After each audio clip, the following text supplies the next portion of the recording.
or more. Hello guys and welcome back. In this video I am going to show you how to create a shared photos and videos folder. You can share photos, videos and albums and highlight videos with any of your contacts even if they don't use Google app. To do it on your Android or your mobile device, open the Google Photos app.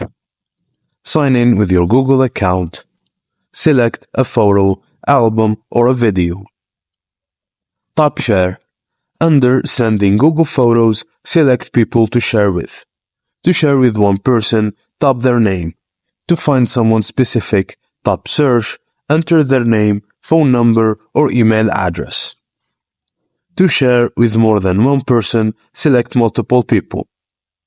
Add a message if you want with your shared media, and Google makes suggestions based on your interactions.